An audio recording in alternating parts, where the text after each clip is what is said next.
When I told my family I was going to Europe, it was like, you can't go there. That's insane. Like, it's too dangerous. You're gonna get kidnapped and like all the typical things you hear. My family has always fed me this idea of fear. Welcome back to Badass Digital Nomads. We are live on location in beautiful Tulum, Mexico, and I'm here with Dinah. Dinah, welcome to the show. Wow, thank you so much for having me, Kristin. I'm excited to be here. Tell us a little bit about where you're from and how you ended up living and working here in Tulum. Yeah, no worries. So it all kind of started back in June of last year, where I decided that I wanted to kind of see more of the world. And I also wanted to kind of take my business more abroad. And just recently when I made the decision to come here, it was kind of on my bucket list for a while. But Tulum, as you know, is kind of a very magical place. I was just like kind of called here, honestly. I didn't want to come here just to party, even though we know it's got some of the best restaurants, some of the best clubs and all of that. But it's got a beautiful community of very mindful like people. And so a lot of different kind of progressive, kind of alternate ways of therapy. Kind of in business, I think you're only as strong as your mindset is. So I really wanted to spend a lot of time over the last month coming here to focus on work. As you can see, this is very serene to work. I was very focused, but I also got to take advantage of some of the amazing things in nature, and then also just like the therapy things that they have that are a little bit different from like the States and different places you go to. Yes, I lived for many years in Costa Rica, and that's where I started to learn a lot about health and wellness in Nosara, and then here in Tulum it reminds me a lot of the vibe there. Exactly. So, is this your first time here?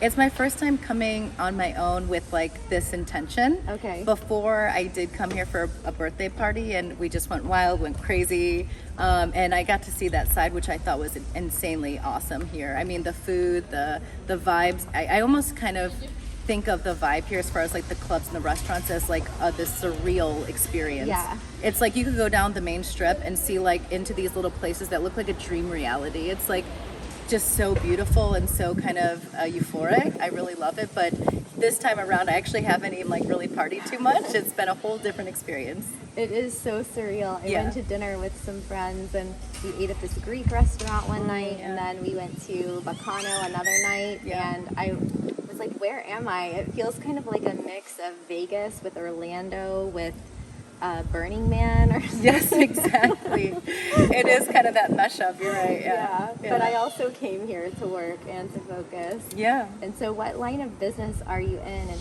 how long have you been working remotely? Yeah, so I've been working remotely since I started my business 2 years ago. I do basically software development for people that want to create an app. And so we just launched a new product where now people can build their own app on our own platform. So it's kind of using AI. And so it's very advanced, but it's for everybody. And so as you can imagine, the kind of digital nomad community has been very interested in it. In fact, a couple people that I've met so far and kind of networked with are very interested in partnering up. And so that's one of the benefits, I think, too, is just the collaboration that you have with other digital nomads because they're into that kind of same, vibe of working and kind of scaling their business and getting to know what's progressive and like online, working and whatnot. Also with the forward moving kind of, I think, mental space of the people here, the person that did one of my mindful events is actually interested in doing an app as well with me. So it kind of worked out really well. And yeah, I've been meeting some amazing people here. And where do you go after this? Well, I'll be taking a little bit of a stint in the States to get some meetings done, but then I'm going to Brazil. Oh, right. Yeah, I love Brazil. Which part were you in? So Rio and Copacabana and Ipanema. Okay. I didn't make it to Rio. I was up in Fortaleza and Salvador. Yeah. But yeah, Fala I definitely have to português. go. No, only Espanol. Oh, you're fluent in Spanish? Yeah. Amazing. So that's helpful. Yeah, that's really helpful. It's better than me. I'm not fluent. And I'm trying to learn Portuguese before I go back so that I could be a little more well-equipped this time. I started on Rosetta Stone learning Portuguese. And then what were you doing? So 2 years ago you started your business. What were you doing before that? Yeah, so here's the thing. It's kind of interesting because had you had met the 2 years ago me or even the 3 years ago me, like lifetimes apart in personality.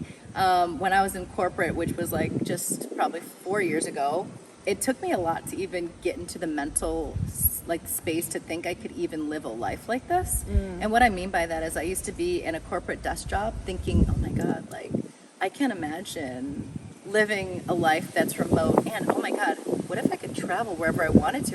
Oh my God, what if I could actually work for myself. Like that to me was the pinnacle of a life and freedom, like geo freedom and financial freedom and time freedom, right? Yes. And so Trifecta. The trifecta, I love that. And so for me, it took like these steps of breaking through to the next version of myself. So it went from like working a desk job to finding a remote job, which allowed me to move to Florida, which is where I HQ'd my company. And then from working kind of at my new place in Fort Lauderdale, kind of getting to know the remote life a little bit better, realizing that I could, make my own schedule being my business owner. So I went into moving into having my own business and launched that in 2022. And then just a year later, I decided I want to see Europe. I want to go to all these places. I'm stuck here seeing the same thing every day. Now, while I do work really good with habit, and a lot of people do, I think the thing that's most beneficial, in my opinion, if you're like a business owner looking for, I think when you're looking to break out of who you are and hit the next level, for you to have new neurons firing because you got out of that daily routine, I think is so really important and it's fundamental to becoming like a better version of yourself.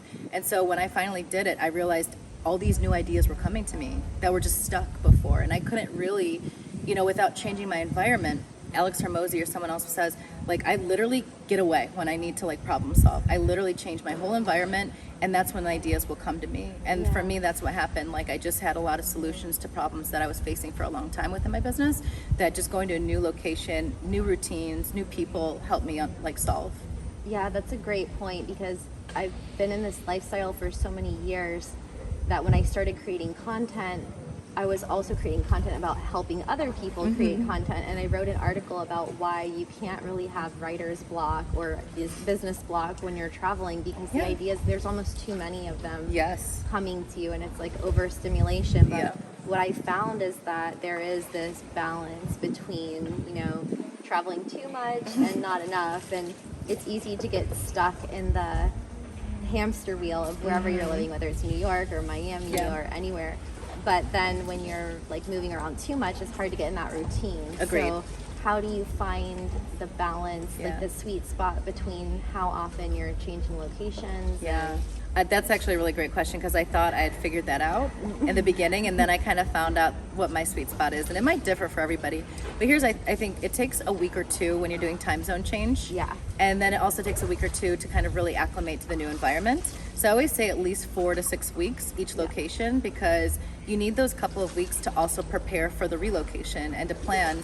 And if you're like many people, and you wait till the last minute, it's just going to be a bad experience to especially with Airbnbs, there's so many unpredictables, whether it be how to get in and the, all the different circumstances, right? And even making adjustments. For me, I only travel on weekends. It gives me enough cushion to get acclimated, to get prepared, and then I don't disrupt my business. Because here's the thing, if you're doing it to help improve yourself and your business, you don't want to take out time out of your day and disrupt your ecosystem of business to do it. So I only travel on Saturdays or Sundays.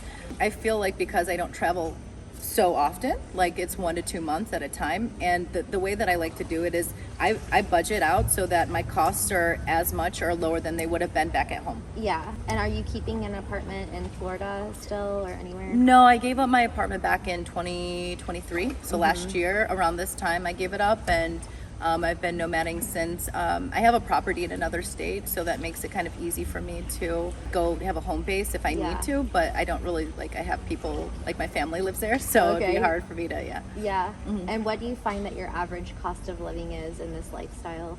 So generally speaking, I would say that my cost of living, I usually don't let it go beyond 15 to a couple thousand a month for just the actual accommodations. And then when you're in places like Brazil and Mexico, whatever I would have been spending on my budget in the past, it's about half of that. Oh yeah, okay, for food and everything. Yeah, right before we started, you mentioned that staying here is only $35 a night. $35 a night, so it's incredible. Not bad. That's more than I'm paying, and it's right around the corner. Yeah, exactly. Well, because, I usually look for 3 different things when I'm making a decision, because I really do like to feel like I'm part of a community. So having a place that feels and I'll get into one more thing I think is interesting is the element of home. So when I'm making a decision, it takes me a couple days to make a really thorough. I just go through and I wish list a bunch of things in a location before I even am thinking about the plans to go there. And so I have like an idea of what kind of thing I want when I'm going there, but it's always going to be the ability to work, right? Like the workspace, gym, and if I can make sure that like my amenities like laundry is taken care of. So I always make sure I have the same things I would get in a home, right? In a home community where I have a great place to work out, be fit, I can have a routine, and nothing else will affect that if I have the basics, right? Yeah. And it's so funny because it's taught me this incredible lesson on minimalism. And like it made me really like, people ask me like, well, you just travel out of a luggage, and the old version of me would have been like just like never gonna happen, that's not possible. But I realized that I literally don't need much. Like even before I left, when I was working out of my apartment, there was a co-working there, I'd wear almost the same thing every 2 weeks because I'm working. Like I really don't care. And I look professional on camera, but like that's not my focus. And I have my things, I have like a few things, like always bring an LBD, your little black dress, right? Always bring an outfit for something very extravagant. And then always bring like your beachy wear, which is, you know, mine fits into like the palm of my hand for like 5 bikinis. And then like, you know, always bring like a white outfit and a black outfit. So you have like, you know, a few different options if you have to go to all white party, you know, things like that. And then like professional clothes if there's like an event that you need to go to. But besides that, I'm usually like in my yoga pants and I'm comfy and I'm working all day, and I can use the same clothes I work in to also work out, so it's doubled there. So it's really easy. So where have you been traveling over the past year and a half, and then how do you choose where you're going to go next? All right, you're gonna hate me for how I answer that question.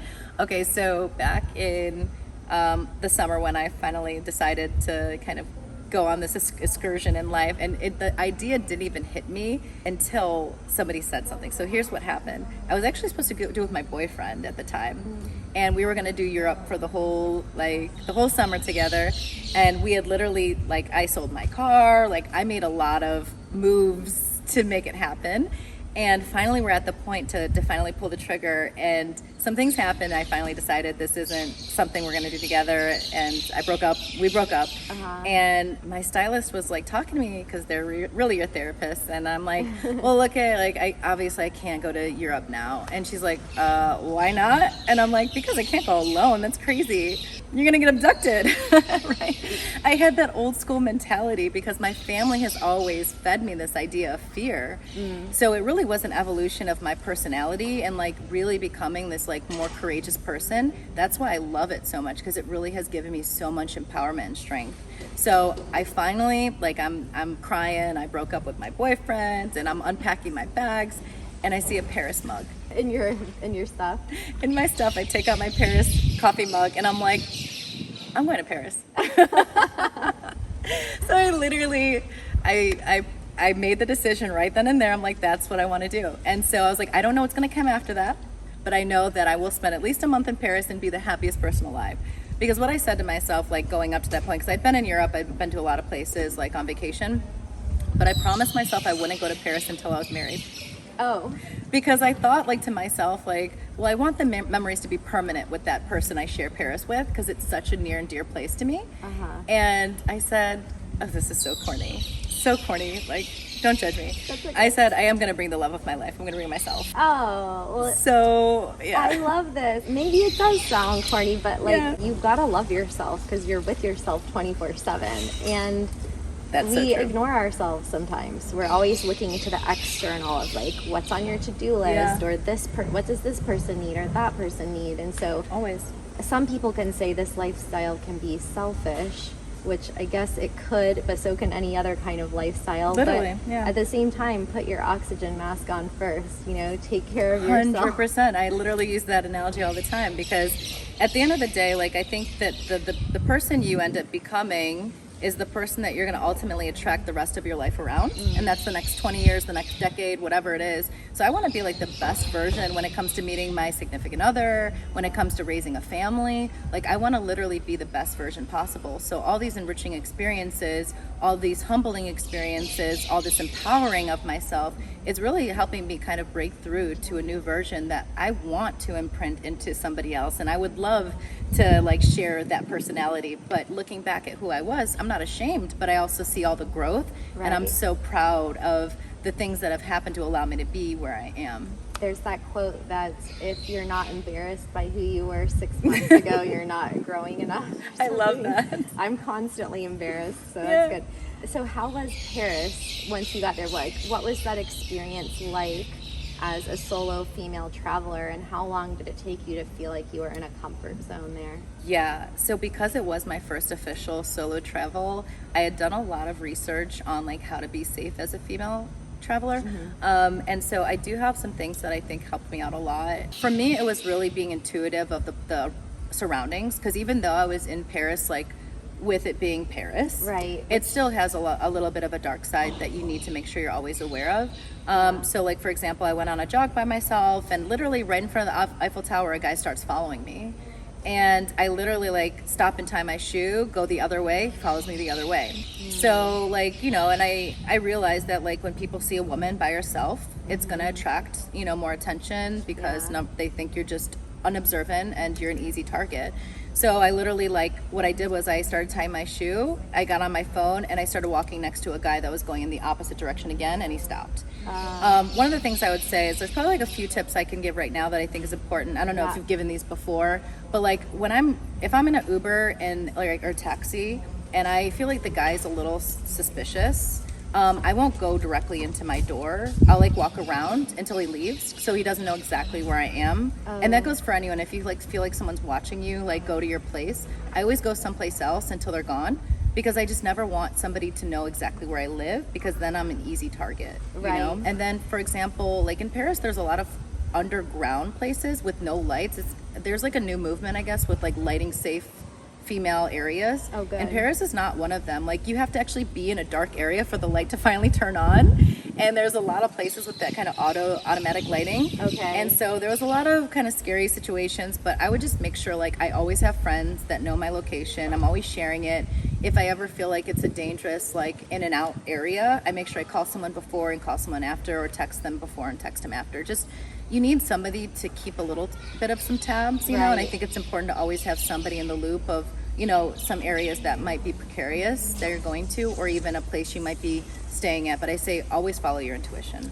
There is an app that registers your location. Like, I share my location with my mom, with my sister, but I know they're not, you know, checking it every but there is an app that I'll link. I can't remember what it's called, but I'll link to it in the show notes. I remember when I was researching for my book, I wrote Digital Nomads For Dummies, and I did a whole chapter on safety, and I learned so much of things that I don't even do. Oh my God, tell me a good tip that I may have not thought of. Well, that was the biggest one, was I realized that I wasn't registered on any app. Wow. And I think because I've been traveling for so long, I got in this comfort zone of, I go to this country, that country. I mean, I used to change countries and not even tell anyone that I was going to another country. Wow. I just would, you know, continue with my life. They'll see on social media if I go there. But now I'm also very cognizant of that, and so I'm always telling my parents, okay, here's my itinerary, I'm going here, going there, this is where I'm staying, this is my insurance info. But I have been followed as well in other places. I travel with this bracelet called the Little Viper. Oh, amazing. And it's a mace bracelet. I don't have it on right now, but you actually can't bring mace into some countries, so you gotta be careful. But in the countries that you can bring it into, it just looks like a black bracelet, and so I would just wear it when I go out in Thailand or Mexico, Costa Rica, wherever. I'm like, well, just in case I could spray 100% somebody. But also, like, just using common sense. And even here, I've heard my friend was mugged for her phone because she was walking by herself at night with her phone out. So just being very aware of your surroundings, and I think a lot of women, we have this sixth sense as well. I'm always like looking around. So, and also staying in places that are secure. Like here, there's a guard, there's a gate to get in. I never stay in houses by myself that just don't have any security. Just a regular house on the side of the road. So always be in a gated community. One thing I learned that is probably my paranoia kicking in is that when I come into an Airbnb, even if it's on the second floor, I still do it, but like I always make sure all the windows are actually locked. A lot of times we assume that it's done. I've been in so many, even the one here, there's one in the bathroom and the window was unlocked, and I'm like, like you never know, you just never know. I always try to stay on the highest floor. So currently I'm in a penthouse that you can't even get into it. Like I could leave my doors open, like the sliding glass door. Yeah. There would be no way for anyone to get in. That's amazing. Unless they were Spider-Man. So that's good. But yeah, being on the ground floor can be a little bit riskier, but yeah, not that much. Right. So okay, so you're in Paris, you're finding your flow. How were you able to meet people there and find community, or did you feel like you were really like solo the whole time? No, Kristin, honestly, by the first week I was there, I had a whole crew of people I was going out with. No lie, like I was like calling up everybody like, you guys ready to go out? Like you feel like you know them for so long. Oh, I know. Meet people. I'm like, oh, we're bonded for life. Like it was so bonding. Actually, the way that I met people was when I would go on dates with like a guy or here and there or whatever. I like, if they invited their friends along, like girlfriends, and I was around their friends, I would actually like become more friends with the girls. But I like social media apps a lot. I just put I'm here for friends, like Tinder, Bumble, things like that. Bumble even has like the friends only part. So I think those work. But there's always the Facebook groups, which I think is awesome. And then on the WhatsApp part of it, like it's just more real-time communication. And like with you, we just pulled each other to the side and had a one-off conversation. Yeah. So from a co-working group. Which is crazy. And what's funny is like I literally just like pulled it up, saw it, referred a couple people in there, so now they're in it and they do like digital content, kind of like similar to you but more for businesses. So now he's working with a couple people in that group, and it's like this spider web that always keeps growing, which I think is awesome because people are just so open. You have to be, right? Because you want to meet people, so you have to stop being so like cliquey and like kind of your guard up. Now, unless that's your thing and you don't want to meet people, that's okay too. But I just found like a girl that was here, she's a digital nomad. She literally was like, oh, let me give you some coffee since you can't get it, and oh, by the way, you can use my scooter for the day. Like she literally was a saint, and like not expecting anything in return, but to be like nice because you're another digital nomad and you're trying to learn the area, and she understands. You know? Yeah. There was a girl who lost her laptop charger, and then someone else had an extra and just gave it to her. Like, I love use that. it for the week. Yeah, it's like your little family. Yeah. Which neighborhood were you in Paris, or which area of the city? I was like, the Eiffel Tower was literally right in front of me, so it was right across the bridge and like to the left, like one block, and it was like a shoebox. But I worked there during the day, and then I would find some really cute coffee shops to go at to work, like sometimes, like just to keep the seeing new areas. The great thing about Europe is the time, right? So I didn't start working until about 5 o'clock. And I had a blast. Actually, I was so happy that I didn't go with my significant other because I partied way too hard and I probably would have never had the same experience. I fell in love like 3 times. Okay. With French guys? Or, yeah. Okay. I was going to ask you. I mean, it's Paris. You have to like fall in love at least one time while you're there. It is very romantic. I had this musician guy that we had like gone on like some dates, and he's like playing guitar and the Eiffel Tower's there at night and it's raining. I'm like, I literally couldn't make a movie about this if I tried. Like, this is so picturesque and so like cliche in every way. But like The Notebook. Yeah.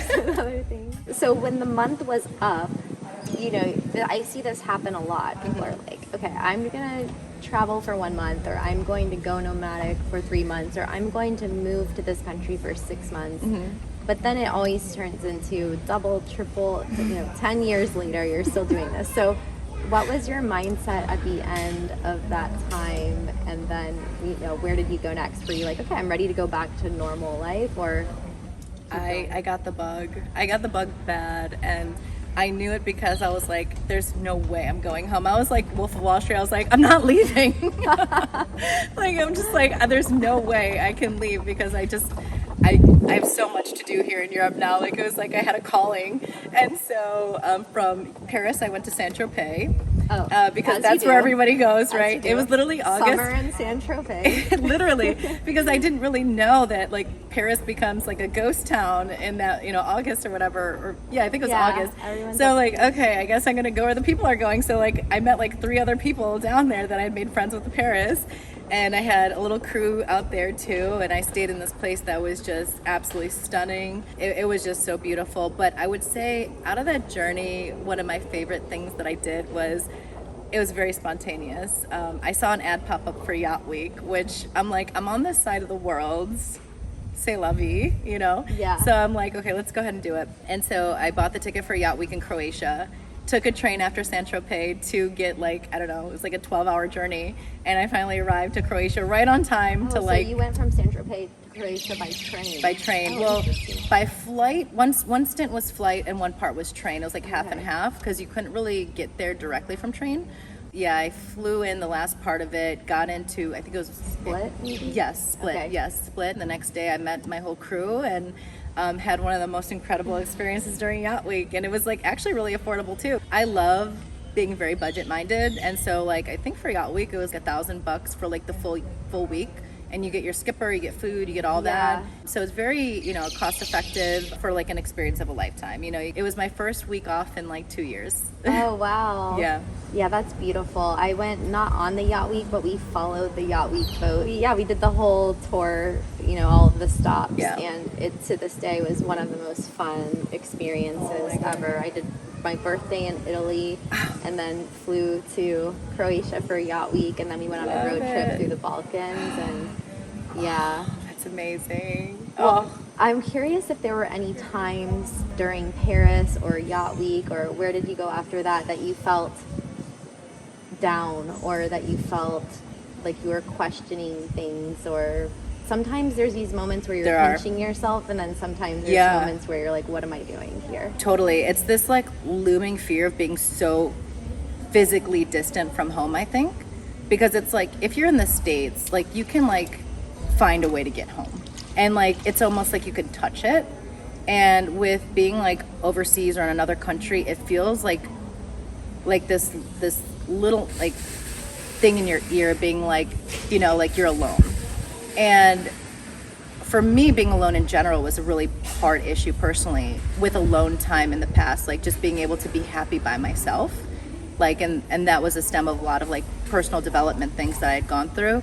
When I was in Paris, I would say that's when things transitioned a lot for me. But I would say in general, like that looming kind of fear, I think it just means you need to kind of connect with yourself and to also kind of get a little grounded. So like maybe having some habits in place, or call home or get in touch with home. But I have experienced that. It was particularly when I was on a train and I was really scared, because it was like, I wanted to sleep, but I kind of felt nervous to sleep because it wasn't the best train quality in the world. And like, it was kind of a little scary, and I didn't have like, they didn't have charging ports there. So I kind of felt like scared to let my phone die. So it was like all these variables, and usually I'm very, very prepared.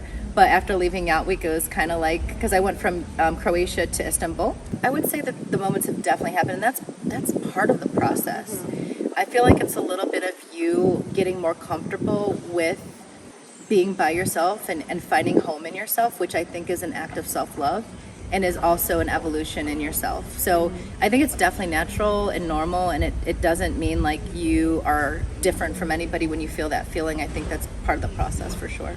Yes, ironically, when I was here 10 years ago, I saw this RV. It was like a food truck or something in Playa del Carmen, just up the road, and on the top of it said, "Home is where my head is." And I took a picture of it, and you know, home is where the heart is, but also where is your head? Are you physically present there, or are you thinking about some other place, some other person? A lot of times we're thinking about the future or the past, and that can create a lot of anxiety and preclude us from enjoying the right now. And I have to reality check myself on that a lot. Like, I was stressed this week about being able to finish everything I wanted to do, videos, work, self-care, working out, restaurants I wanted to go to. And I just thought, just enjoy every day. You're not going to go to every restaurant until this week. And sometimes it's a good thing, because it makes you come back and you can and have a different perspective the next time around. Yes, and every time you come back to a new place, it's like you're different. When you come back. There's this evolution. When I look at photos of when I went to Paris in 2017, or when I went to the south of France in 2012, it's like, wow, you know, sometimes you remember those moments that are in the photos, but then you also, it seems like you're a different person, because you change in 5 years, you change 100%. In 10 years. And so then you went to Istanbul, but also by yourself. I love that you went from, being afraid to go to Europe because of the breakup to now you're going over to Istanbul, which is a massive city. And I was very intimidated to go there for the first time. Yeah. What brought you there? I wanted to see Istanbul because I had heard a lot of great things about it. And I was planning to do Cappadocia. Am I saying that right? I don't know. I call it Cappadocia, but Cappadocia. Okay. You're right. That's the right way. I always say it wrong. And so I wanted to do it. I didn't get around to doing it, but that was the plan. There was a family trip back in the States that I had to decide between, and I was like, I'll try to make the family trip. So I left a little early. But yeah, I mean, here's what I felt like, and this may not be for everybody. It was a unique experience in the sense that it was the first time in my life that I felt like the ultimate freedom to be myself expressively with clothing was like maybe not so smart. Meaning like, wearing like a short dress out at night could have put me into an uncomfortable or even a dangerous situation with the way some people dress. Now, what I found is there's some areas of Istanbul where like everyone's wearing crop tops and bralettes and clubby clothes, and that's fine. But there's some areas that they wear everything full, and like it could be considered to be inappropriate, And so the guy I was kind of friends with there mentioned, he's like, you look beautiful, you could wear that, but like it also could be not so good if you do and you're in the wrong situation. And I'm like, then I won't wear it. And that's the first time in my life I had actually taken an outfit off because of society, and that was such a unique experience, which I'm not saying it was good or bad, but it was just a unique learning kind of situation. Right. Yeah. Being respectful of the local culture, even if you don't necessarily identify with the reasons for it, I think is really important. And I like to choose sometimes places where, like in Brazil, you can wear whatever you want, in Miami, but also I think it's really good to put yourself into situations that are outside of your comfort zone, in countries that maybe you have a different religion or, different ideals and things like that. And then how long were you there? I was there for about another month there. And, I loved just the food and the people and like the little like city areas and a lot of the restaurants were just amazing. Yeah, it was really fun. It was a little, how should I say it? That was probably the most like alone that I was at that time because I didn't make a lot of like girlfriends there. Kind of just had like a couple friends that I was hanging out with. But I would say like overall just like I really enjoyed that experience, but it was a little bit different from all the other ones that I'd been to. The language barrier can also be pretty significant there. Yeah, it is a lot harder. I think I only remember like 3 words. I don't remember any words in Turkish, and I'm not proud of it. I But know. Yeah, that's a tough one, especially if you're only there for a month or so.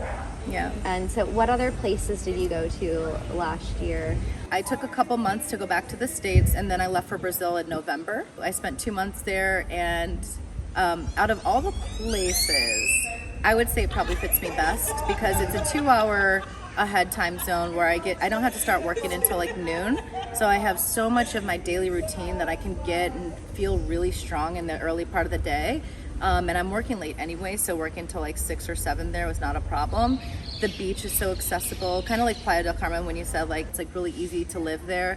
You don't need a car, like everything was really central. The people were amazing, just like the steak and meat dishes and like having all that there was just so amazing at such a low cost. Like I was used to at that point living in Miami for such a long time and like in Fort Lauderdale to where like the dishes were like what I would be for 4 people would be like for 1 person in Miami. Oh, yeah. In Brazil. So I just love that. And like just the culture is very happy. My friend was telling me because the people I traveled with, one was actually from Brazil originally. He had family there, and he said my cousin was here, my little cousin. She goes, "Uncle, people are so happy here. Like, is this normal?" Wow, how old is she? She was like 11 or 12, I think, and she goes, "People are actually living." Yeah. And I agree, they're actually living there, and they actually like. A lot of them, from what I heard, like they'll go to like a grocery store and they'll have like tabs. They'll be like, put it on my tab. Like it'll be like a trust thing where like they get groceries a lot of times. They don't even have the money, but they're so happy, Wow, yeah. Actually, people are dancing in the streets there.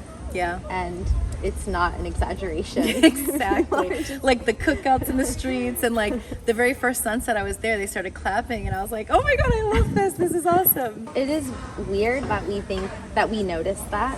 Isn't it? I think it's sad. Yeah. And even around here in Mexico, Yeah. I mean, everybody says hello, good morning. Yeah. I was eating some fruit by the pool today, and a construction worker walked by like, carrying lumber and stuff, and he stopped and he said, good morning, like, buen provecho, you know, bon appetit. Wow. Yeah. Like, thank you. And no matter how many times I come in and out of my building, whoever's sitting out there, even if they're not working there, they're greeting you and saying hello. Yeah. And in some places, people, it's not that they're not nice, they don't have the custom of talking to strangers. Yeah.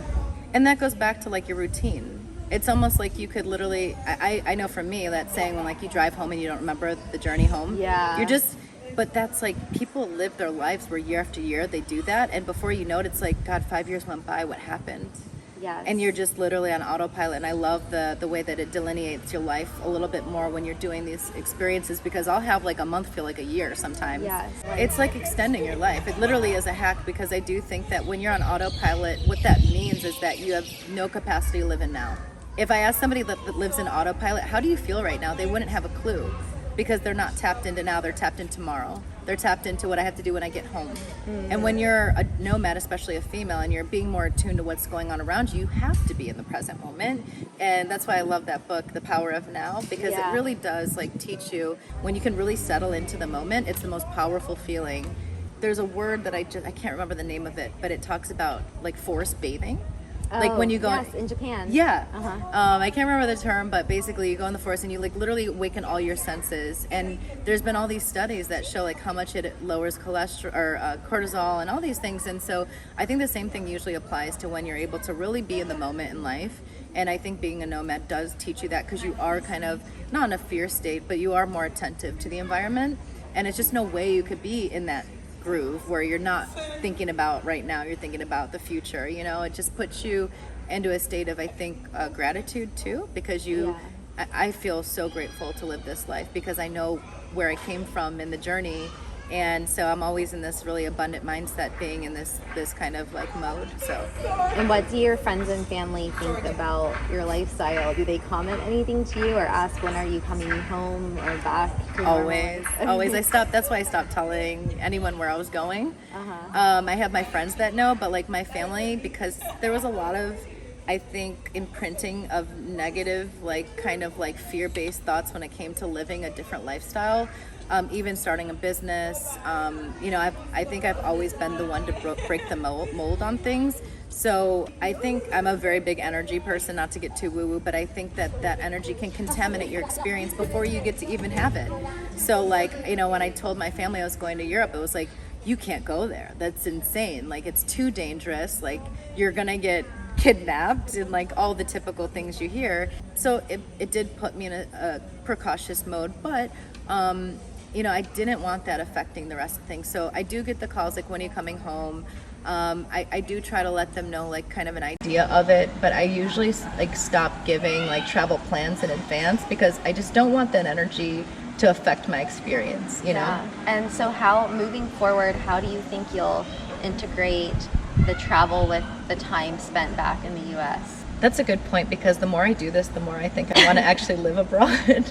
You know, I think that I could definitely see myself living in Italy or Brazil, like that kind of quaint town life where it's like a very simple, beautiful lifestyle. Yeah. So my family might really not be too happy, but they do get to travel wherever I go and have a place to stay. So they'd be very happy for that. I know they would love to do Brazil. Italy, I know would be a dream for them. And who knows, maybe I'll like throw out their passports so they gotta like stay or something. Well, if you go to the Amalfi Coast, go to Ravello. Because it's this beautiful town, kind of inland from the beach, but it just looks beautiful, like vineyards, mountains, views of the ocean and Mediterranean. So that sounds like and the really good exact food. Oh man, you're speaking my language, girl. I love it. Yeah, we'll definitely have to sync up with that trip so I can get the best tips from you, or maybe I'll just watch a video on it. We can make another video. I love it. And during this year of being a digital nomad, have you come up with any things that you can't live without that are in your suitcase, or any must-haves that you had to order that you forgot to pack with you, and then you're like, wait, I need this to live abroad. That's such a great point, because you know what else this has taught me is something that I was not naturally as a person, and that's like being very organized. Oh. I am like, my friend commented recently, they're like, wow, you're so like tidy now. I was such a mess before. Like your luggage is organized. Luggage, my living quarters, like everything is very, very well organized, because I like for packing to be easy in, easy out. I even clean my Airbnbs because I wanted to truly feel like my home. Yeah. So like they say like, oh, make sure you take care of our property. I'm like, you have no idea. I have in my Airbnb thing that I will leave your property better than you. Yeah. Yeah, like I was sweeping my outdoor patio today, and they have people that are hired to do it. I'm like, yeah, but I want my place to be nice. Yeah. And what I found was my essentials would probably be, my international chargers, because you never know when you need them. And those are like such minuscule things, but they prevent you from living your whole life sometimes. Right. I always have 2 backup chargers, just in case, you never know again. And then something that probably doesn't make a difference because I've never had to use it, but it makes me feel really safe. Well, actually 2 things. One is a window breaker.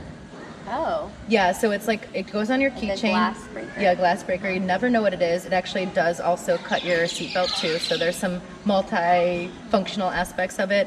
Hold it down, and there's a little like spring in it, and it's got like, I don't know, like 1,000 pounds of pressure or something, and it will break any glass that you need to break instantly within a second. So I have that, and it's just an easy thing. You hold it against the glass and it pops open, and like if you ever feel unsafe, like if your car door is being locked or something, because I do notice there's a lot of like in taxis like where you can't unlock the door yourself.